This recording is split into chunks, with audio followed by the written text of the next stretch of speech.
Hi everyone, welcome back to the channel Radiopathy. तो सबसे पहले तो आप सबको बहुत बहुत थैंक यू मेरी तरफ से, जिन्होंने भी लास्ट वीडियो पर सपोर्ट दिखाया, चैनल पर सपोर्ट दिखाया। लास्ट वीडियो पर आप एवरेज व्यूज़ काउंट करोगे तो काफ़ी अच्छे है, अगर पिछली वीडियो से कंपेयर करोगे तो सबको तहे दिल से शुक्रिया। और ऐसे ही अपना सपोर्ट बना कर रखें। काफ़ी अच्छा लगता है जब ऑडियंस सपोर्ट दिखाती है ना कंटेंट को देखने में, तो उससे बेटर चीज़ मुझे कोई भी नहीं लगती यूट्यूब पर। मैंने नया यूट्यूब चैनल चालू करा है अभी कुछ टाइम पहले, रेगुलर वीडियोज़ नहीं डालता हूँ, लेकिन यस काफ़ी हद तक रेगुलर आ रहा हूँ, काफ़ी इंपॉर्टेंट चीज़ें डाल रहा हूँ। 14 ईयर्स का मुझे एक्सपीरियंस है, वो सारी चीज़ें आपके साथ शेयर करने की कोशिश कर रहा हूँ जिससे आपको बेनिफिट मिल सके। मुझे यूट्यूब से एक भी रुपया नहीं मिलता, लेकिन तब भी मैं बेटर से बेटर कंटेंट डाल रहा हूँ जिससे आपको सारी चीज़ें पता हो सकें और यूट्यूब के थ्रू मैं आपको सारी चीज़ें बता सकूँ। लेकिन एक चीज़ मैं और बताना चाहूँगा कि देखो, आज थोड़ा सा कंस्ट्रक्शन चल रहा है मेरे घर के पास, तो थोड़ा बहुत नॉइज़ आपको प्रॉब्लम हो सकती है, तो उसके लिए आज कॉपरेट ज़रूर कर लेना। बात करते हैं मार्केट्स की कि भाई मार्केट्स में क्या देखने को मिला। तो मार्केट्स में 5-7 बड़ी कंपनीज के रिजल्ट्स आए, रिलायंस के रिजल्ट्स आए, एचडीएफसी के रिजल्ट आए, ICICI bank, axis bank, Kotak bank, सबके अच्छे रिजल्ट्स आए, कुछ के बहुत बुरे रिजल्ट्स आए। स्टॉक पार्टिकुलरली अच्छा मोमेंट आया, लेकिन इंडेक्स में अभी भी मोमेंटम नहीं आया। तो भाई आज मैंने थंबनेल में भी ये लिखा है कि भाई ट्रेडर्स क्या करें, ट्रेडर्स मर गए, ट्रेडर्स खत्म हो गए। देखो, आज मैं एक इंपॉर्टेंट डिस्कशन करना चाहूंगा और आज आपको एक बहुत इंटरेस्टिंग चीज दिखाऊंगा। पर्सनल इंडिकेटर जो मैं यूज करता हूँ मोमेंटम के लिए, उसके बेसिस पे भी आपको दिखाऊंगा कि भाई क्यों आने वाले दिनों में आपको एक शार्प अपसाइड मोमेंटम है, डाउन साइड मोमेंटम किधर की तरफ भी, लेकिन एक अच्छा मोमेंटम ट्रेड करने के लिए आपको डेफिनेटली मिल सकता है। तो आज वीडियो को पूरा देखना, पेशेंस के साथ देखना। कल है अपनी निफ्टी की एक्सपायरी, तो इंट्राडे में किस तरीके से प्लान करना है वो सारी चीजें डिस्कस करेंगे। सो मेक श्योर वीडियो को पूरा देखो, पेशेंटली देखो, और वीडियो अच्छी लगे तो डेफिनेटली वीडियो को लाइक जरूर कर देना। लेकिन एक रिक्वेस्ट मेरी जरूर रहेगी कि चैनल को सब्सक्राइब नहीं करा है, सब्सक्राइब जरूर कर लेना, ऑल वाला बटन दबा देना। जिसने भी सब्सक्राइब करा होगा ना चैनल को, तो अच्छी खासी अपॉर्चुनिटी मिली होगी और लाइव भी आज उसने ज्वाइन करा होगा, क्योंकि मैंने लास्ट वीडियो में भी बताया था कि लाइव का देखो ऐसा कोई शेड्यूल नहीं होता। अब मेरे को कल भी नहीं पता कल मैं लाइव आऊंगा कि नहीं। मोस्ट प्रोबेबली 2 बजे ही, जैसे आज मैं लाइव आया था, कल 2 बजे लाइव आऊंगा लास्ट लेग में निफ्टी में, जिसमें एक्सपायरी में अच्छी अपॉर्चुनिटीज मिल सकती हैं, लेकिन कोई श्योरिटी नहीं है। तो सिंपल आपको क्या करके चलना है, डिस्क्रिप्शन में लिंक दिया हुआ टेलीग्राम का, उसे ज्वाइन करके चलना है और चैनल को सब्सक्राइब करके चलना है, ऑल वाला बटन दबा के चलना है, जैसे सारे नोटिफिकेशंस आपको टाइम टू टाइम मिल जाए। तो ज़्यादा टाइम वेस्ट नहीं करेंगे, डिटेल में सब कुछ समझेंगे कि ऑप्शन चेन क्या दिखा रही है, चार्ट्स क्या दिखा रहे हैं, टेलीग्राम पे आज मैंने किस तरीके से शेयर करा, मेरी पर्सनल पोजीशन भी मैंने शेयर करी, तो वो सारी चीज़ें हम डिस्कस करेंगे। लेकिन वीडियो अच्छी लगे तो लाइक जरूर कर देना। सो बिना किसी टाइम वेस्ट के अपनी तगड़ी सी वीडियो को स्टार्ट करते हैं। तो एनालिसिस स्टार्ट करने से पहले मैं एक चीज़ जरूर बता दूं कि टेलीग्राम ग्रुप का लिंक डिस्क्रिप्शन में है, लिंक से ही ज्वाइन करना, क्योंकि लिंक आपका डिस्क्रिप्शन में, पिन कमेंट में, चलिए बायो में है। ये ग्रुप प्राइवेट है, तो सिर्फ और सिर्फ आपको लिंक से ही ज्वाइन करना पड़ेगा। तो कैसे ज्वाइन करना है, नीचे जो लिंक दिया हुआ है वहाँ पर जाके डीएम करोगे, मेरी टीम जल्दी से जल्दी आपके साथ कोऑर्डिनेट करेगी। फ्री ऑफ कॉस्ट आप इस ग्रुप को ज्वाइन कर सकते हो, कोई पैसा देने की जरूरत नहीं है। लेकिन जो नीचे लिंक दिया हुआ है सिर्फ उसी के थ्रू ज्वाइन करना, तभी आप इस ग्रुप को एक्सेस कर पाओगे और तभी मेरी टीम आपसे कोऑर्डिनेट कर पाएगी। फ्री ऑफ कॉस्ट आप इस ग्रुप को ज्वाइन कर सकते हो। यहाँ पे पर्सनल बेसिस पर सारी अपॉर्चुनिटीज, सारे सेटअप्स, पिन पॉइंट लेवल बहुत इंपॉर्टेंट होता है। अगर कोई बड़ा मोमेंटम आता है, जो कि आना के चांसेस बहुत ज्यादा हैं अब, तो अगर कोई बड़ा मोमेंटम आता है तो वो लेवल्स के थ्रू ही आप प्ले कर सकते हो। आपको नहीं पता कि कहाँ पे पॉज करना है, कहाँ पे प्ले, कहाँ पे नई अपॉर्चुनिटी बनानी है, कहाँ पे बुक करना है, तो वो पिन पॉइंट लेवल्स के थ्रू ही पता चलता है। अब फ्राइडे को भी अच्छा खासा मोमेंटम आया और पिन पॉइंट लेवल्स ने बहुत अच्छी तरीके से काम करा। डेली बेसिस पर पिन पॉइंट लेवल्स में शेयर करता हूँ टेलीग्राम ग्रुप पे, तो जरूर ज्वाइन कर सकते हो। फिर मैंने बताया कि भाई ब्रेंट क्रूड ऊपर है, $90 के ऊपर है, तो कहीं ना कहीं हो सकता है मार्केट्स में थोड़ी सी प्रॉफिट बुकिंग आती हुई दिखे, और प्रॉफिट बुकिंग मार्केट में गैप डाउन के साथ भी आई, फिर उसके नीचे भी मार्केट और नीचे गया, तो अच्छी अपॉर्चुनिटीज मिली। एक चीज मैंने और बताई थी आपको, रिजल्ट समरी मैंने आपको डिटेल में भी बताई थी इस वीडियो में, लेकिन रिजल्ट समरी मैंने टेलीग्राम ग्रुप पर भी डाल दी थी कि किस तरीके के रिजल्ट रहे, और उसी तरीके के रिजल्ट के अकॉर्डिंग यहाँ पे मार्केट्स में, स्टॉक में मोमेंटम देखने को मिला। एचडीएफसी के अच्छे रिजल्ट नहीं थे, डाउन गया। आईसीआईसीआई बैंक के अच्छे रिजल्ट थे, फ्लैट खुलने के साथ बाद में बहुत अच्छी अपॉर्चुनिटी मिली बाइंग की। कोटक महिंद्रा काफी शार्प डाउन, एक्सिस बैंक 5.5% टूटा, यस बैंक भी ठीक ठाक फ्लैट रहा, फिर उसके बाद टूट गया। पीएनबी का थोड़ा सा कह सकते हो कि भाई उल्टा रिजल्ट, जैसे कि मैंने वीडियो में बताया था कि कोई कंपेरेटिव आप नहीं कर सकते, कोई कंपैरिजन नहीं कर सकते भाई स्टॉक प्राइस का और रिजल्ट का, क्योंकि आपको मैनिपुलेशन बहुत ज्यादा देखने को मिलती है। वही काफी हद तक आपको पीएनबी में देखने को मिला, क्योंकि पीएनबी के इतने अच्छे रिजल्ट, तोड़ फोड़ रिजल्ट नहीं थे, एवरेज, या फिर मैं तो थोड़ा डाउन साइड रिजल्ट ही कहूंगा उनको, लेकिन तब भी पीएनबी आज 4-5% तक भगा। आई डोंट नो भाई। निफ्टी 144 पॉइंट्स डाउन, मैंने आपको तो क्लियरली बताया। 30 मिनट स्ट्रेटेजी भी मैंने आपको बताई कि आप उसको यूज करोगे तो बेटर अपॉर्चुनिटीज प्ले करने को मिलेंगी। अब होपफुली अगर किसी ने वो स्ट्रेटेजी यूज करी होगी तो आज ट्रेडिंग अपॉर्चुनिटी फाइंड करने से बचा होगा। यस, एक अपॉर्चुनिटी मिली लाइव मार्केट में, अगर आप इसको देखोगे तो एक अपॉर्चुनिटी आपको डेफिनेटली मिली होगी 30 मिनट पे। अगर मैं आपको ये दिखाता हूँ तो यहाँ पे मैंने क्लियरली बताया कि 30 मिनट के अंदर काम करेगा, तो इस एरिया के आसपास से किसी ने अगर बाइंग अपॉर्चुनिटी बनाई होगी तो 125-150 पॉइंट का एक क्लियर कट ट्रेड मिला और प्रीमियम्स 3x तक गए। अब वो अपॉर्चुनिटी आपने उठाई कि नहीं, एक बार कमेंट बॉक्स में जरूर बताना। और यहाँ पे सारी चीज़ें मैं शेयर करता गया और फिर मैंने ये भी बताया कि भाई मैं लाइव आ रहा हूँ, आ जाओ लाइव। और मैंने कल ही आपको बता दिया था, संडे के दिन ही मैंने शेड्यूल कर दी थी लाइव स्ट्रीम। जिसने चैनल सब्सक्राइब कर रखा होगा, टेलीग्राम ग्रुप ज्वाइन कर रखा होगा, उसे काफ़ी हद तक मजा आया होगा। ये सेटअप भी मैंने शेयर करा। यहाँ पे जब अनलिमिटेड प्रॉपर एक बड़ी बैंक देखने को मिल रही थी, यहाँ पे मैंने बताया कि भाई निफ्टी के पास हडल है क्योंकि 61% का रिट्रेसमेंट एरिया भी है और कहीं ना कहीं पुराना रेजिस्टेंस भी। अब जो ऊपर जिन्होंने यहाँ पर बाइंग करी है वो ट्रैप हो चुके हैं और ये एरिया रेजिस्टेंस का काम करेगा, तो हो सकता है थोड़ी सी सेलिंग आए। अब लास्ट में कहीं ना कहीं टच करते करते मार्केट ने वहां से ही रिजेक्शन दिखाया, वहीं से ही सेलिंग दिखाई। तो अपॉर्चुनिटी ऐसा कुछ नहीं मिली, लेकिन आप इसके ऊपर बाइंग करने से बच गए, ट्रैप होने से बच गए।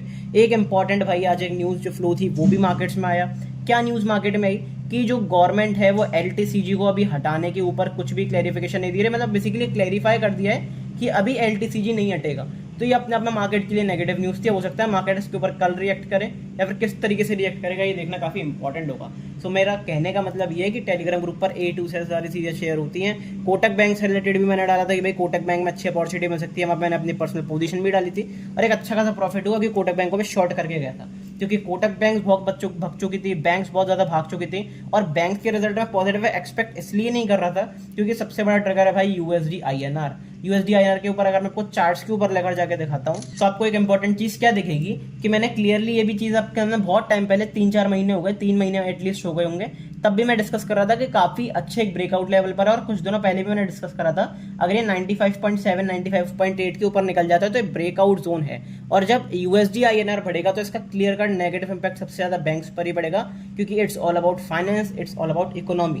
तो सबसे ज़्यादा नेगेटिव इंपैक्ट बैंक्स पर पड़ेगा। और क्योंकि क्रूड महंगा हुआ, USD INR महंगा हुआ, रिसेशन का डर बढ़ा, इकोनॉमिक क्राइसिस का डर बढ़ा, तो बैंक्स के रिजल्ट बहुत मुश्किल था कि पॉजिटिव आए और वैसा ही हुआ। मार्केट्स में बैंक्स के रिजल्ट कई हद तक नेगेटिव आए और जब बैंक्स के अगर रिजल्ट नेगेटिव आए तो फिर बैंक्स टूटते हुए भी दिखाई दिए। यस, आप ये तो कह सकते हो थोड़ा सा लग कि भाई मैंने PNB में अपॉर्चुनिटी नहीं बनाई, कोटक में ही बनाई, लेकिन ये आप थोड़ा सा कह सकते हो कि एक्सपीरियंस के साथ पता चल जाता है। 14 ईयर्स का मुझे एक्सपीरियंस है, वो सारी चीज़ें मैं आपके साथ शेयर करता ही रहता हूँ टेलीग्राम ग्रुप पर। तो मेक श्योर कि टेलीग्राम ग्रुप जरूर ज्वाइन करा हुआ है। फिलहाल अभी मैं एक ट्रिगर की बात करता हूँ तो सबसे बड़ा ट्रिगर अपना USD INR ही है। जब ये इसके ऊपर निकला, एक बार 96.8 के ऊपर निकलेगा, सस्टेन करना शुरू करेगा, तो इसका अगला टारगेट सीधा सीधा आपको दिखेगा $100 के आसपास।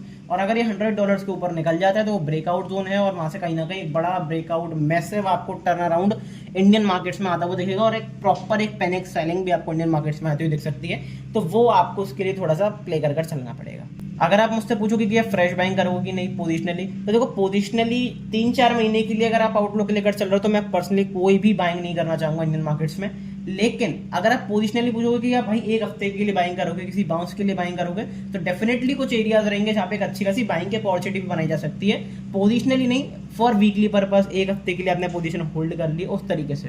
और इंट्राडे में किस तरीके से अपॉर्चुनिटी मिल सकती है उसके बारे में तो मैं डिस्कस करूंगा ही। तो एक एक करके सारी चीजें पहले डिस्कस कर लेते हैं। सबसे पहले मैं आपको एक चीज दिखाना चाहूंगा कि भाई मार्केट कितने टाइम से लगातार सुस्त पड़ा हुआ है। मार्केट को अगर आप मेजर करके देखोगे तो मैं आपको बार्स से मेजर करके दिखाता हूँ। अल्टीमेटली 70 बार्स यहाँ पे आ रही हैं, मतलब मार्केट 3.5 महीने से लगातार साइडवेज है। तो आप ये सोच सकते हो कि भाई ट्रेडर्स की, पोजिशनल ट्रेडर्स की क्या हालत हो रही होगी लगातार 3.5 महीने से, कि अगर कोई ऑप्शन बायर हो पोजिशनली तो वो तो भाई खत्म ही है, और अगर कोई किसी ने फ्यूचर में बाइंग या सेलिंग कर रही है तो कहीं ना कहीं बहुत डर बैठ गया होगा उसके मन में। क्योंकि अगर पिछले कुछ दिनों में आप देखोगे ना तो फिर आपको मोमेंटम, बहुत sharp upside momentum, sharp downside momentum देखने को मिले। तो अगर आप देखोगे भी तो इतने बड़े बड़े स्विंग्स लगातार बन रहे हैं। यहाँ पे हमने प्रॉपर एक सेलिंग दिखाई, यहाँ से फिर एक शार्प सेलिंग आई, फिर दोबारा शार्प बाइंग, फिर दोबारा शार्प सेलिंग, फिर दोबारा शार्प बाइंग, फिर दोबारा शार्प सेलिंग, फिर बाइंग आ गई। तो मार्केट्स अभी भी कंफ्यूजन स्टेट में है। और आज भी इतने बड़े रिजल्ट्स आए, इतनी बड़ी कंपनीज के रिजल्ट्स आए जहाँ पे पीक वॉलेटिलिटी मेजर करी जा रही थी, फिर एक बड़ा ट्रेंडिंग मोमेंटम एटलीस्ट यहाँ पे देखा जा रहा था। लेकिन कहीं ना कहीं मार्केट बड़ा गैप डाउन खुला और फिर गैप डाउन खुलकर भी मार्केट ने शार्प रिकवरी दिखा दी, डे हाई के आसपास क्लोजिंग दे दी। तो यहाँ पे सारे ट्रेडर्स कंफ्यूजन में है कि भाई अब मार्केट यहाँ से अभी भी क्लियर नहीं कर रहा है डायरेक्शन की, ऊपर जाना चाहता है कि नीचे। तो एक इंपॉर्टेंट जो एस्पेक्ट है उसके बारे में मैं आपको बताना चाहूंगा। सबसे पहले आप क्या करके देख सकते हो, 2-3 चीजें मैं आपको बड़े टाइम फ्रेम पर बताऊंगा, उसके बाद इंट्राडे बेसिस पर चलेंगे। वीडियो लंबी हो सकती है पर आपको क्लियर कट एक ओवरव्यू मिलेगा। यहाँ पे आप देखोगे कि वॉल्यूम कहीं ना कहीं कम होता जा रहा है, वॉल्यूम कम होता जा रहा है, वॉल्यूम कम होता जा रहा है। इसका मतलब क्या है, ट्रेडर्स का पार्टिसिपेशन कम होता जा रहा है। ट्रेडर्स का पार्टिसिपेशन कम मतलब इसका ये नहीं है कि ट्रेडर बाहर ही चले गए, मार्केट से पैसा निकाल लिया, इसका मतलब ये नहीं है। इसका मतलब ये कि भाई ट्रेडर्स पंच इन नहीं कर रहा है, अभी कोई इंटरेस्टेड नहीं, क्योंकि डायरेक्शन क्लियर नहीं होगा तो कम से कम ट्रेडर्स पार्टिसिपेट करेंगे। ये सिंपल सी बात है।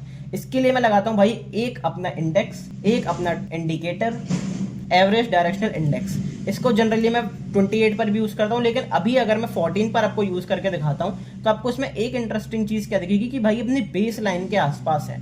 अगर आप इसकी 10 के आसपास लाइन खींच तो 10.6 के आसपास, तो अपनी बेस लाइन के आसपास है।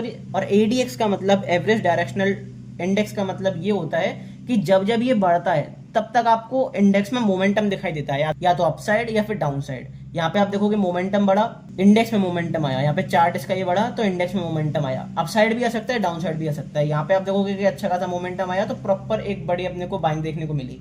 तो इसका मतलब ये नहीं है कि बाइंग आएगी या फिर सेलिंग आएगी, इसका मतलब ये है कि निफ्टी में मार्केट्स में मोमेंटम आएगा।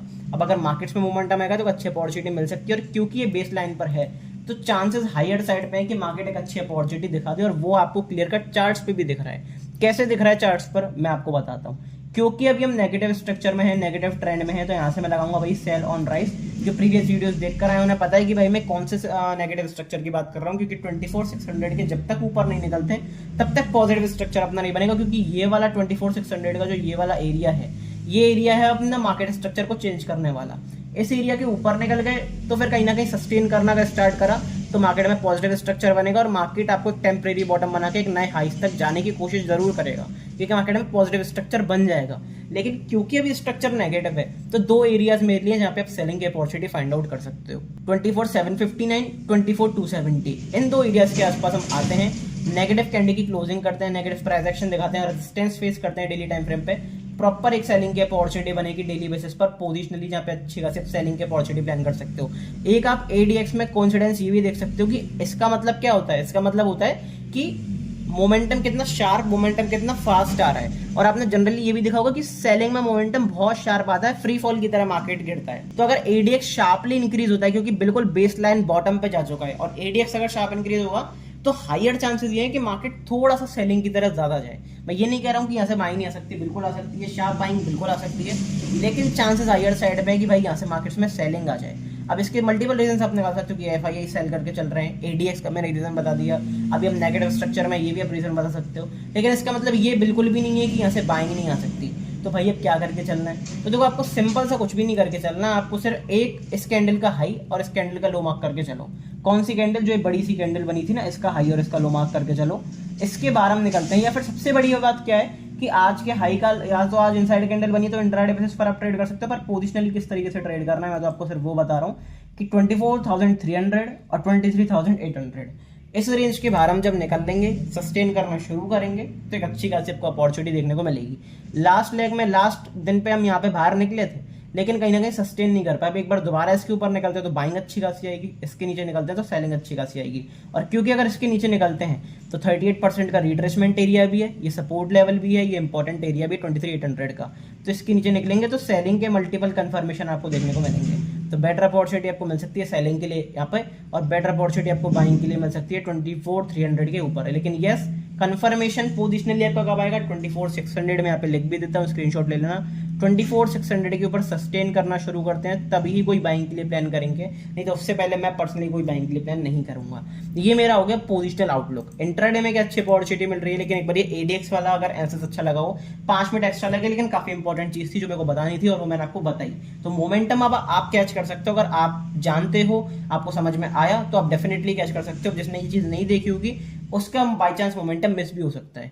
ठीक है, तो अब बढ़ते हैं इंट्राडे पे क्या अच्छी अपॉर्चुनिटीज मिल रही है, उसको एक एक करके डिस्कस कर लेते हैं। क्योंकि आज हमने बनाई है इनसाइड कैंडल, तो एक सिंपल सी अपॉर्चुनिटी अपनी रहेगी, हमें आज का हाई मार्क करना है, दैट इज अराउंड 24,365। यहाँ पे मैं मार्क कर देता हूँ 24,365, और आज का लो मार्क करना है। क्या है आज का लो, 24,130 के आसपास, 137 के आसपास। ठीक है, तो इन दो एरियाज को मार्क करके चलो। अगर हम इसके ऊपर निकलना शुरू करते हैं, सिर्फ निकलने से काम नहीं चलेगा, इसके ऊपर निकलते हैं, पॉजिटिव कैंडल की क्लोजिंग देखने को मिलती है 15 मिनट टाइम फ्रेम पे, बिंदास होकर एक बाइंग करेंगे और अपसाइड मोमेंटम आपको इंट्राडे बेसिस पर देखने को मिल सकता है। और अगर हम इसके नीचे निकलना शुरू करते हैं, निकलने से काम नहीं चलेगा, नेगेटिव कैंडल की क्लोजिंग देखने को मिलती है तो प्रॉपर एक सेलिंग की अपॉर्चुनिटी प्लान होती है। ये सेटअप क्यों हमने यूज करा, क्योंकि भाई कल हमने बनाया था, बेसिकली आज हमने बनाया इनसाइड कैंडल।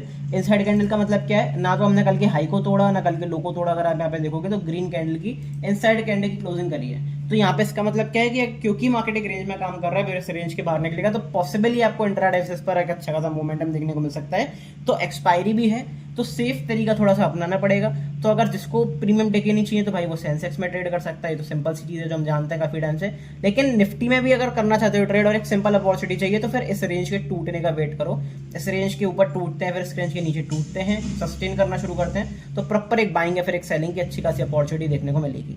बात करते हैं कि डिप पे कितने डिप पे बाय करना है, तो 2 डिप के एरियाज मेरे लिए रहेंगे जिसके बारे में मैं ऊपर डिस्कशन करना चाहूंगा। तो अगर मैं फिबोनाची रिट्रेसमेंट एरिया लगाता हूं तो 2 डिप के लेवल्स मेरे लिए अच्छे खासे रहेंगे, इंटरेस्टिंग एरियाज रहेंगे।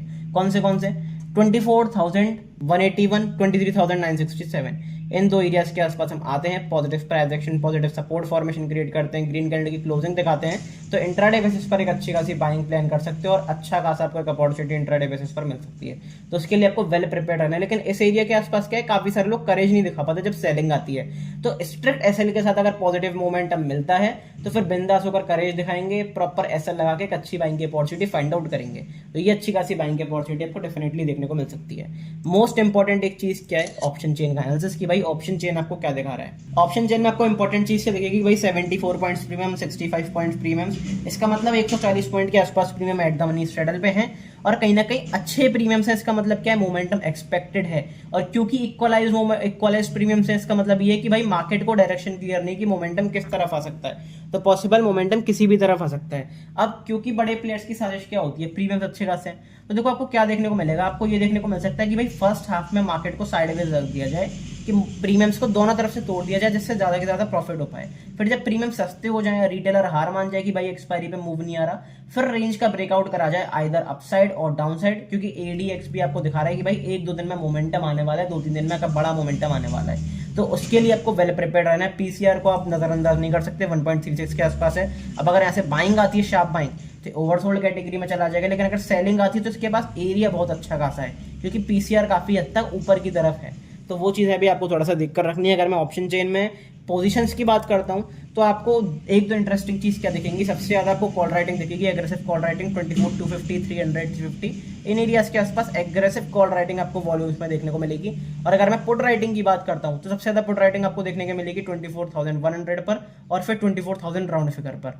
तो ये जो 2 फिगर्स हैं, अगर हम 24,100 के नीचे निकलना शुरू करते हैं, फिर 24,000 को भी तोड़ देते हैं, तो फिर एक प्रॉपर आप एक बड़ी लॉन्ग अनवाइंडिंग देख सकते हो जो 23,800 का अल्टीमेट टारगेट आपको दे सकती है। लेकिन अगर 24,300 के ऊपर निकलना शुरू करते हैं तो फिर 24,400 और 500 के टारगेट भी डेफिनेटली आपको अचीव होते हुए देख सकते हैं, क्योंकि बड़ा मोमेंटम एक आने वाला है, कल परसों 1-2 दिन में जरूर आने वाला है। हो सकता है सेंसेक्स एक्सपायरी में आए, हो सकता है कल आए, हो सकता है वेडनेसडे को आए, मुझे नहीं पता कब आएगा, लेकिन एक बड़ा मोमेंटम डेफिनेटली अपकमिंग डेज में आने वाला है। तो उसके लिए अपने को वेल प्रिपेयर्ड रहना है। लेकिन एक इंपॉर्टेंट चीज ऑप्शन चेन में और दिखेगी आपको कि पुट राइटर्स यहाँ से कहीं ना कहीं भाग रहे हैं। अगर पुट राइटर्स यहाँ से पोजीशंस अपनी एग्रेसिवली क्लोज कर रहे हैं, इसका मतलब क्या है, पोजीशन से एग्रेसिवली क्लोज करने का मतलब ये है कि जब प्रॉपर एक बड़ी गैप डाउन के साथ हम खुले, फिर सेलिंग भी आई, तो वहाँ पे पुट राइटर्स का लॉस हुआ होगा। लेकिन जब उन्होंने ऊपर बाउंस देखा तो फिर बाउंस को उन्होंने बुक करना शुरू करा, उन्होंने होल्ड नहीं करा। इसका मतलब क्या है कि पुट राइटर्स जितनी भी रिकवरी आई है उसमें पुट राइटर्स ने पोजीशंस एग्जिट करी है, पुट राइटर्स ने एग्रेसिव पोजीशन बनाई नहीं है। तो हो सकता है कि आपको दोबारा एक बाउंसेस पर सेल आता हुआ मिले, तो उसके लिए वेल प्रिपेयर्ड रहना। इन बाउंसेस के आसपास अगर सेलिंग अपॉर्चुनिटी मिले तो मैं टेलीग्राम ग्रुप पर आपको अपडेट कर दूंगा, और हो सकता है पॉसिबली कल 2 बजे लाइव भी आ जाऊं। तो भाई ज्वाइन जरूर कर लेना टेलीग्राम ग्रुप और चैनल को सब्सक्राइब करके रख लेना। बात करते हैं बैंक निफ्टी में क्या देखने को मिल रहा है 1 डे टाइम फ्रेम पर, बड़े टाइम फ्रेम पर, तो उसके बारे में एक बार मैं डिस्कशन करना चाहूंगा। एक इंपॉर्टेंट चीज आपको प्रॉपर यहाँ पे कंसोलिडेशन देखने को मिलेगा, तो कंसोलिडेटेड मूवमेंट तो यहाँ पे भी है, कहीं ना कहीं प्रॉपर एक चॉपीनेस आपको बैंक्स में देखने को मिल रही है। लेकिन मैं कई बार बता चुका हूँ कि अगर अपसाइड मोमेंटम आया फिर डाउन साइड मोमेंटम आए, सबसे ज्यादा अच्छा मोमेंटम आपको मोस्ट प्रोबेबली बैंक्स में ही देखने को मिलेगा, क्योंकि बैंक्स में इंडेक्स जो है वो क्लैरिफाइड है। बैंक्स में क्या है, सिर्फ बैंक्स हैं, लेकिन निफ्टी में क्या है, ऑटो सेक्टर भी है, फार्मा सेक्टर भी है, आईटी सेक्टर भी है, बैंक्स भी हैं, स्टील सेक्टर भी है, मेटल सेक्टर भी, बहुत सारी चीजें हैं, तमाम चीजें हैं। तो कहीं ना कहीं वहां पे फिर वो कंफ्यूजन स्टेट में चला जाता है निफ्टी की, भाई किसको मानूं किसको नहीं मानूं, कोई साइडवेज हो जाता है, कोई बुलिश हो जाता है, कोई बेयरिश हो जाता है। तो फिर निफ्टी अगर बढ़ता भी है तो धीरे धीरे बढ़ता है, गिरता भी है तो धीरे धीरे गिरता है, क्योंकि वेटेज थोड़ा सा अनक्लेरिफाइड है वहाँ पे। लेकिन सिंपल सी अपॉर्चुनिटी अगर मैं बैंक निफ्टी में मान के चलता हूँ तो बड़े टाइम फ्रेम पर आपको अच्छी खासी अपॉर्चुनिटी डेफिनेटली देखने को मिल सकती है। सेलिंग की एक ट्रिगर कहाँ पे मिलेगा, सबसे पहले सेलिंग का ट्रिगर आपको मिलेगा 57,470 के नीचे निकलते हैं, क्योंकि यही अपनी नेकलाइन थी। इसके नीचे अगर वापस निकलेंगे तो जितनी भी दिन हमने सस्टेन करा है, जितने भी दिन बायर्स ने सस्टेन करा है, सब बर्बाद। और इस लो को तोड़ा तो फिर बहुत बड़ा स्पेस है बैंक निफ्टी के पास नीचे गिरने के लिए। उसके लिए अपने को वेल प्रिपेयर्ड रहना है। अगर मैं बात करता हूँ कि भाई बाइंग कब आएगी, तो बाइंग तो आपको सिंपल सा बस हाई का इंतजार करना ही पड़ेगा। दैट इज 58,600, 58,600 के ऊपर निकलते हैं तो फिर फ्रेश लॉन्ग्स आपको बैंक निफ्टी में आते हुए दिखेंगे अगर सस्टेन करना शुरू करते हैं। ब्रेकआउट के ऊपर ट्रेड करोगे तो हो सकता है ट्रैप हो जाओ, यहाँ पे एक कैंडल की क्लोजिंग दिखा दे लेकिन अगले ही कैंडल में प्रॉपर सेलिंग आ जाए। तो सस्टेन करना बहुत इंपॉर्टेंट है, उसके लिए आपको थोड़ा सा ध्यान रखना पड़ेगा। बात करते हैं इंट्राडे में बैंक निफ्टी में क्या देखने को मिल सकता है। तो बैंक निफ्टी में इंट्राडे में डेफिनेटली एक अच्छी अपॉर्चुनिटी आपको देखने को मिल सकती है, क्योंकि प्रॉपर साइड में मोमेंटम चल रहा है। बाइंग कहाँ पे आ सकती है बैंक निफ्टी में, उसके बारे में बात करते हैं। तो बाइंग के लिए मेरे लिए सबसे ज्यादा इंपॉर्टेंट एरिया जो हमने फ्राइडे को हाई बनाया था, जिसके बारे में मैंने डिस्कशन भी करा था, दैट इज 58,600। 58,600 के ऊपर हम निकलते हैं बिंदास इंट्राडे बेसिस पर अच्छी खासी बाइंग आएगी। या फिर आप पहला टारगेट ले सकते हो, इसके ऊपर निकलते हैं फिर 58,600 के ऊपर निकलते हैं तो एक अच्छी खासी बाइंग आएगी, क्योंकि ये एरिया बहुत इंपॉर्टेंट है अगर बायर्स को वापस डोमिनेट करना है। और पहला ट्रिगर आप मुझसे पूछोगे कि भाई पहला ट्रिगर बाइंग के लिए कहाँ पे आएगा, तो पहला ट्रिगर बाइंग के लिए आएगा 58,183 के ऊपर। लेकिन अगर मैं बात करता हूँ भाई सेलिंग की अपॉर्चुनिटी कहाँ पे अच्छी खासी मिलेगी, तो सेलिंग के लिए आपको मिलेगी 57,840 के नीचे। 57,840 के नीचे निकलते हैं, नेगेटिव कैंडल की क्लोजिंग करते हैं 15 मिनट टाइम फ्रेम पे on the down side intraday basis पर एक शार्प मोमेंटम आपको देखने को मिल सकता है। उसके लिए वेल प्रिपेयर्ड रहना है। मैं फिर दोबारा बता रहा हूँ, सबसे आज वीडियो में इंपॉर्टेंट इंडेक्स के बारे में जो मैंने डिस्कस करा, जो इंडिकेटर के बारे में डिस्कस करा, वो था भाई ADX, क्योंकि ये दिखा रहा है कि एक बेस लाइन पर पहुंच चुका है, एक बॉटम लाइन पर पहुंच चुका है, और जब ये राइज होगा तो फिर आपको एक शार्प बड़े मोमेंटम साथ हुए दिखेंगे और हो सकता है वो 2-3 दिन ट्रेंडिंग मोमेंटम रहे। तो वेल प्रिपेयर्ड रहना, अच्छी अपॉर्चुनिटी मिलने वाली है, क्योंकि ये मार्केट उन्हीं को ही रिवॉर्ड करता है जो पेशेंट रहते हैं, जो पेशेंटली काम करते हैं मार्केट्स में। हबड़ दबड़ वाले को मार्केट कभी भी रिवॉर्ड नहीं करता। तो एक अच्छी अपॉर्चुनिटी डेफिनेटली अपकमिंग डेज में मिलने वाली है, उसके लिए वेल प्रिपेयर्ड रहना। एक बार मैं इसका ऑप्शन चेन अगर देख के बताऊं, तो ऑप्शन चेन में आप ये देखोगे कि अच्छे खासे अभी भी प्रीमियम्स है बैंक निफ्टी में, क्योंकि अगले ट्यूसडे को अपनी एक्सपायरी है बैंक निफ्टी की मंथली एक्सपायरी, लेकिन अच्छे खासे प्रीमियम्स हैं। 577 प्रीमियम्स, 441 प्रीमियम्स, इसका मतलब 1000-1100 पॉइंट के आसपास एट द मनी में प्रीमियम्स, अच्छे खासे प्रीमियम्स हैं। तो अगर जो ऑप्शन सेलर्स हैं वो मंथली बेसिस पे बेसिकली अगली एक्सपायरी के लिए जो ट्रेड करना चाहते हैं, वो इसमें भी अच्छी खासी सेलिंग की अपॉर्चुनिटी बना के चल सकते हैं। Selling in the sense market में सेलिंग नहीं, selling in the sense option selling करके चल रहा हूँ, ऑप्शन सेलिंग के बता के चल रहा हूँ, अच्छी खासी ऑप्शन सेलिंग अपॉर्चुनिटी बना के चल सकते हैं। सो मेक श्योर अगर वीडियो अच्छी लगी हो लाइक कर देना, टेलीग्राम ग्रुप ज्वाइन कर लेना, सारी चीज़ें अपडेट्स आपको वहीं पर मिलेंगी। मिलते हैं अगली वीडियो में, तब तक के लिए goodbye, thank you very much.